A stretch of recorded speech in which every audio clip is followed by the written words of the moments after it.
Trujillo Molina, San Cristóbal, 24 de octubre de 1891, Ciudad Trujillo, 30 de mayo de 1961, fue un político, militar y dictador dominicano desde 1930 hasta su asesinato el 30 de mayo de 1961. Generalísimo del Ejército, ejerció la presidencia del país de manera directa de 1930 a 1938 y de 1942 a 1952 y gobernó de forma indirecta de 1938 a 1942 y de 1952 a 1961, valiéndose de presidentes títeres. Rafael Leónidas Trujillo. Vía ejército, policía y servicio de inteligencia tenían el control de la ciudadanía, solo en base al terror. El gobierno de Trujillo fue el responsable de la muerte de más de 50.000 personas, incluyendo los miles de haitianos asesinados en la llamada masacre del Perejil. Los estimados totales sobre el número de muertos en la masacre varían desde 5.000 hasta 30.000.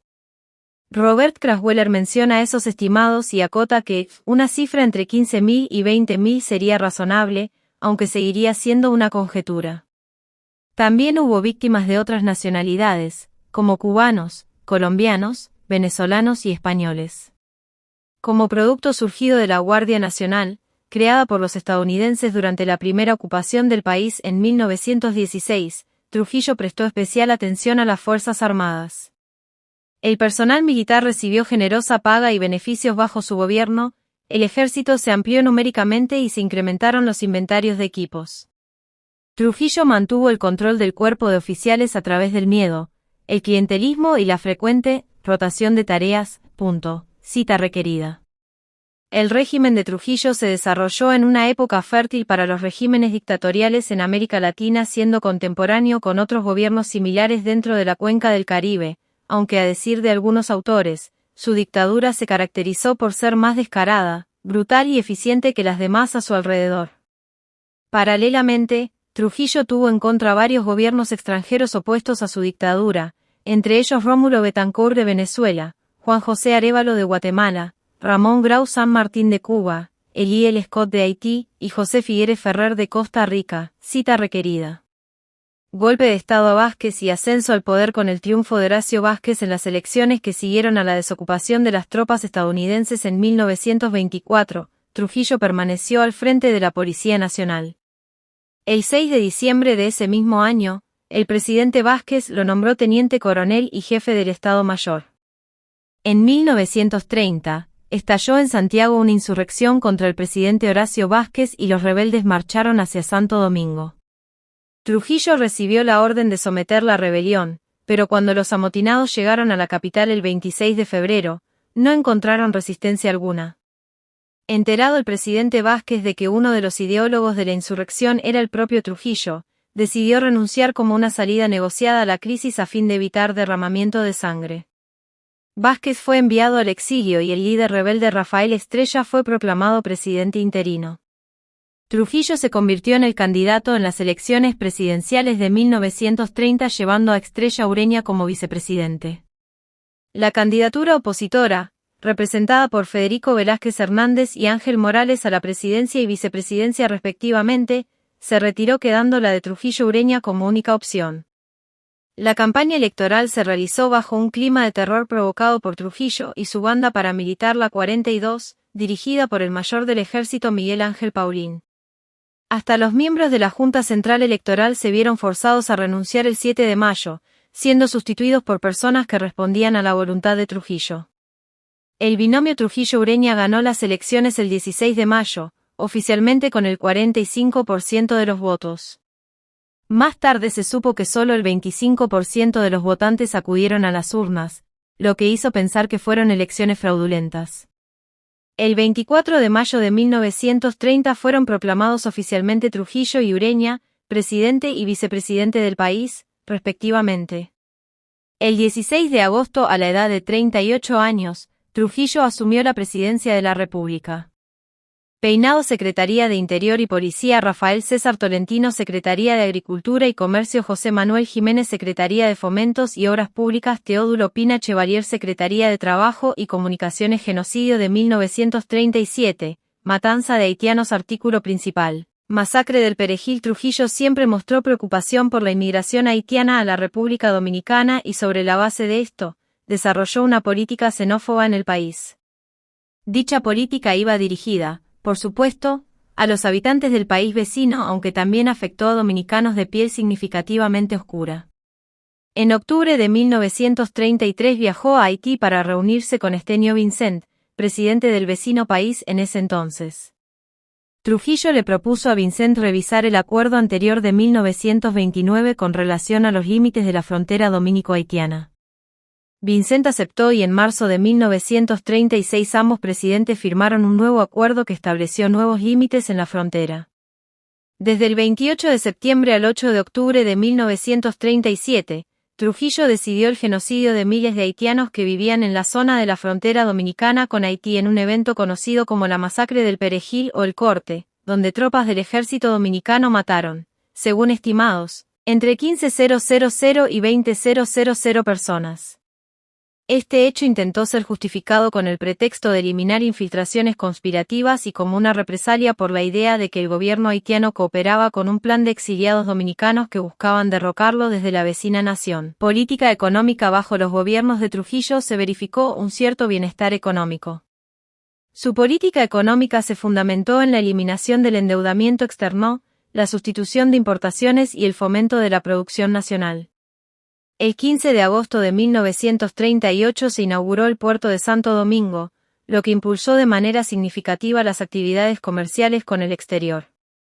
El 25 de septiembre de 1940 se firmó el Tratado Trujillo-Hush, acuerdo mediante el cual se derogó la Convención Dominico-Americana firmada en 1924 y se restableció el control absoluto de las aduanas por parte de las autoridades dominicanas.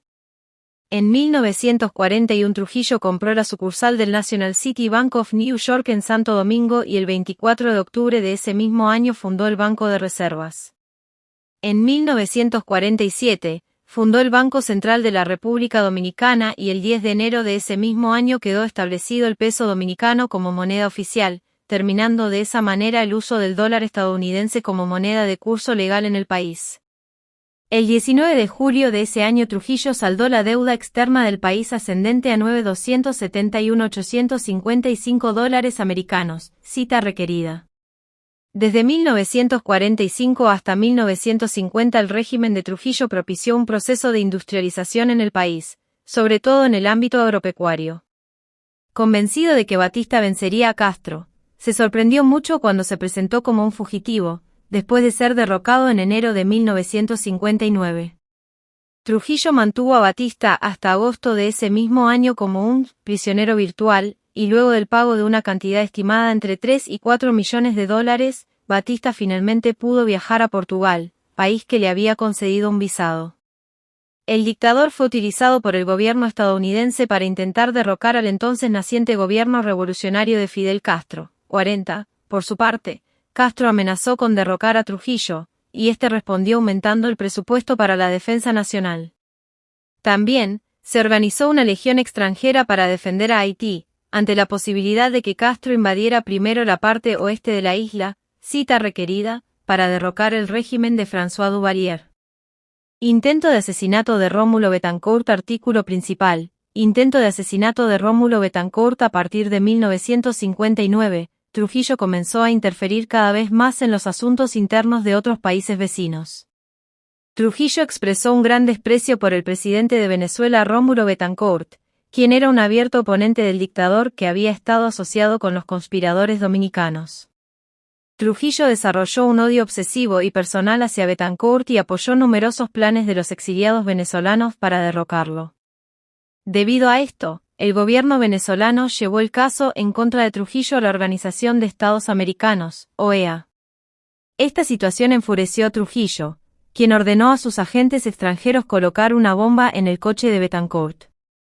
El intento de asesinato, llevado a cabo el 24 de junio de 1960, hirió pero no mató al presidente venezolano cuando se dirigía a un desfile militar en el Paseo Los Próceres de Caracas.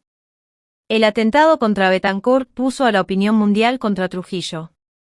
Indignados, los miembros de la OEA aprobaron por unanimidad romper relaciones diplomáticas con el gobierno de Trujillo e imponer sanciones económicas a la República Dominicana. La relación con el dictador se había convertido en una vergüenza para los Estados Unidos y las relaciones diplomáticas se rompieron de manera irreconciliable después del incidente de Betancourt. Culto a la personalidad. Trujillo ante un busto de Duarte.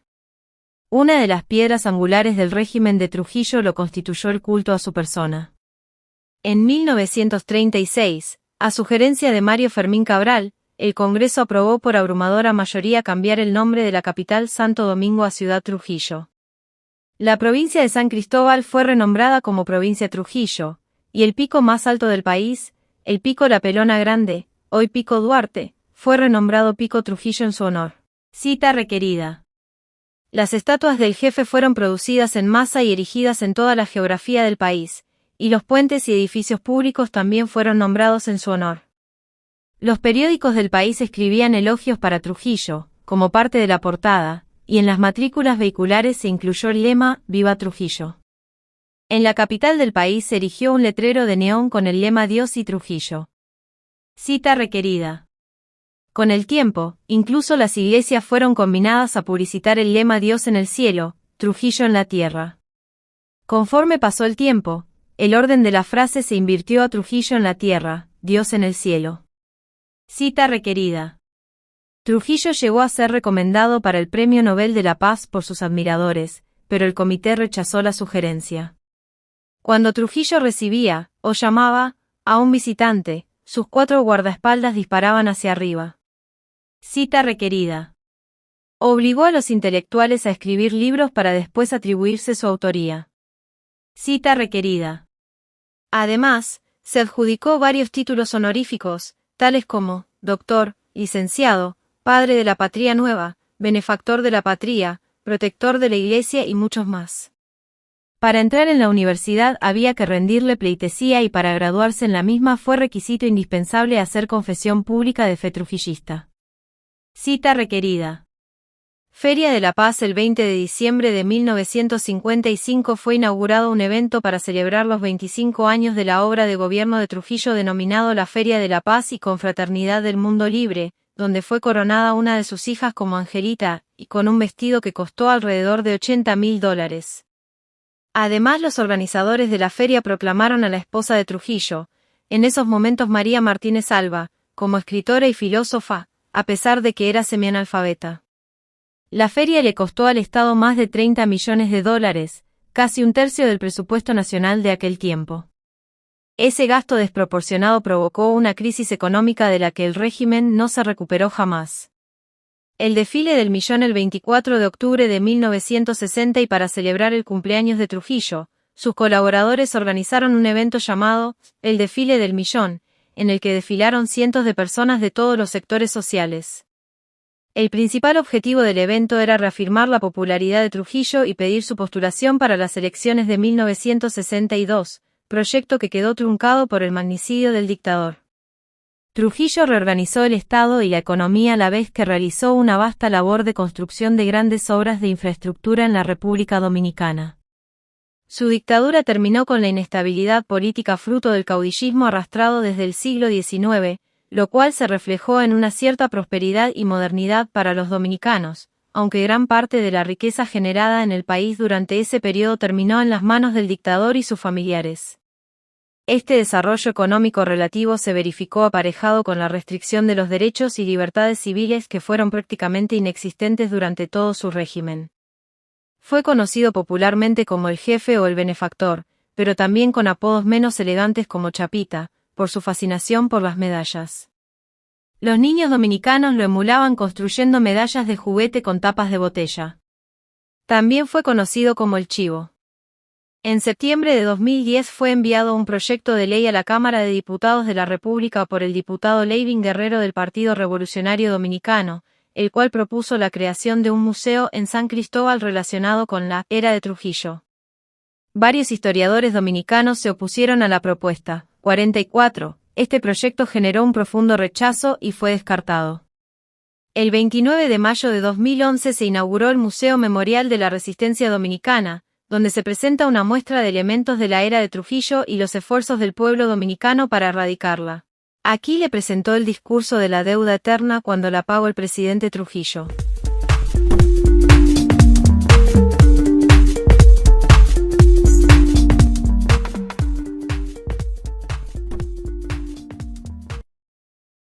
libera al país de una deuda exterior.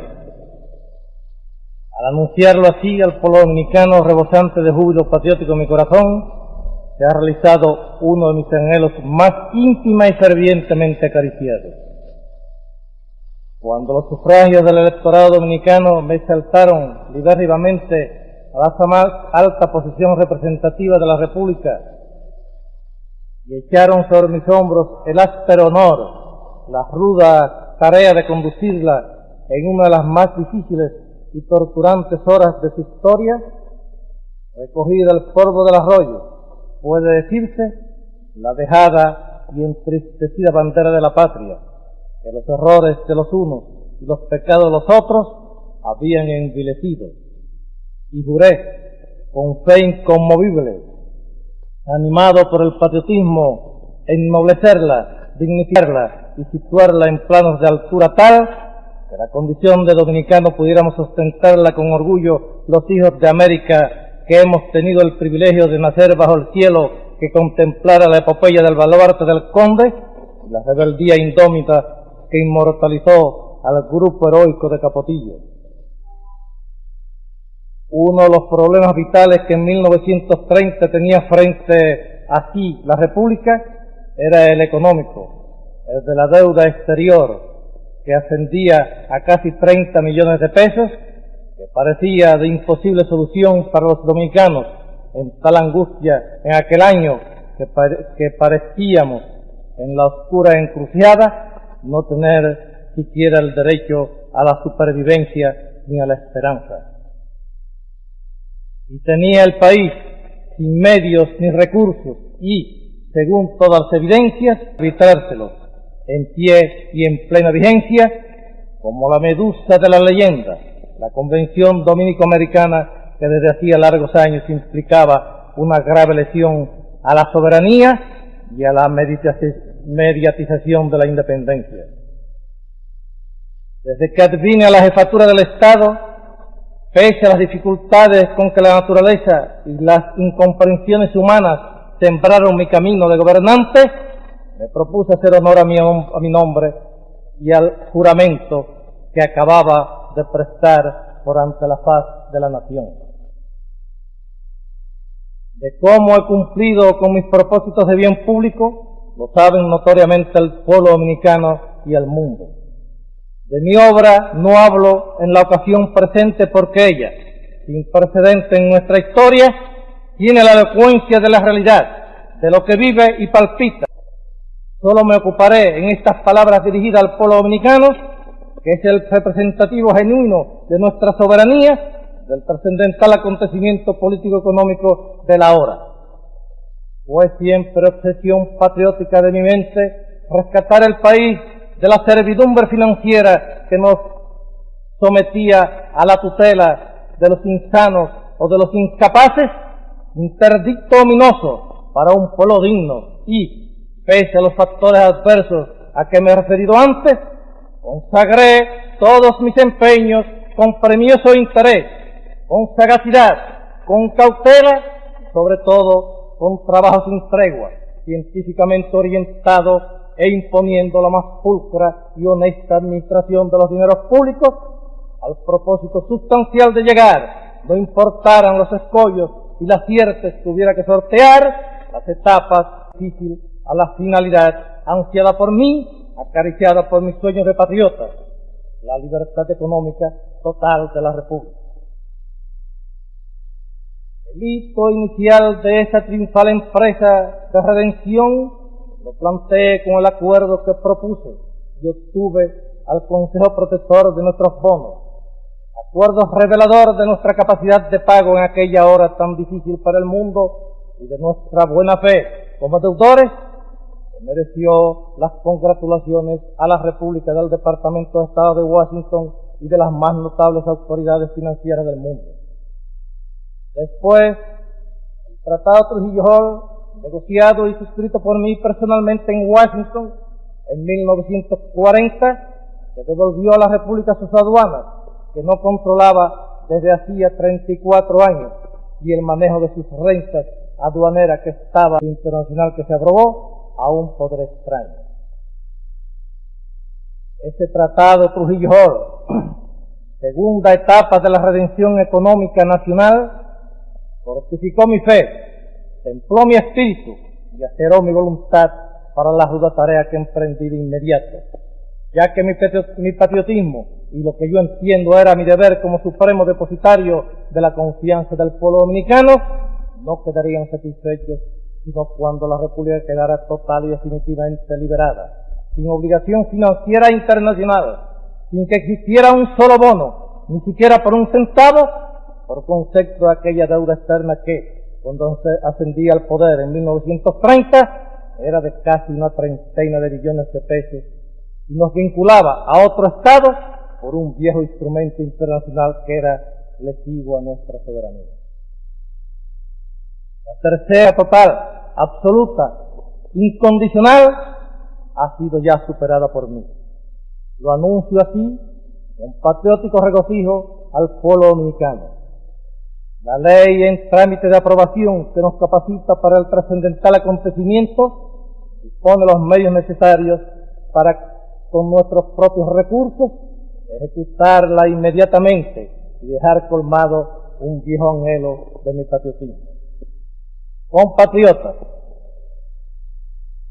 junto con el alborozo legítimo que debe poseeros en este día, debéis meditar con toda serenidad en que la nueva posición en que se ha situado el país genera para sus hijos nuevas responsabilidades, deberes nuevos, y os obliga a seros dignos de la conquista noble y esforzada que vuestro gobierno acaba de realizar. La inspecto no basta con obtenerla, es necesario merecerla y disfrutarla dignamente. Nuevas etapas de actividad, de trabajo, de vida constructiva se abren ante nosotros. Os exhorto a que compenetrados, unidos indisolublemente, como hasta ahora, pueblo y gobierno, consagremos todos nuestros afanes con vigor y entusiasmo patrióticos, cada vez más intensos, a seguir labrando unidos la felicidad moral y material de la República, nuestra suprema y reverenciada Madre Común.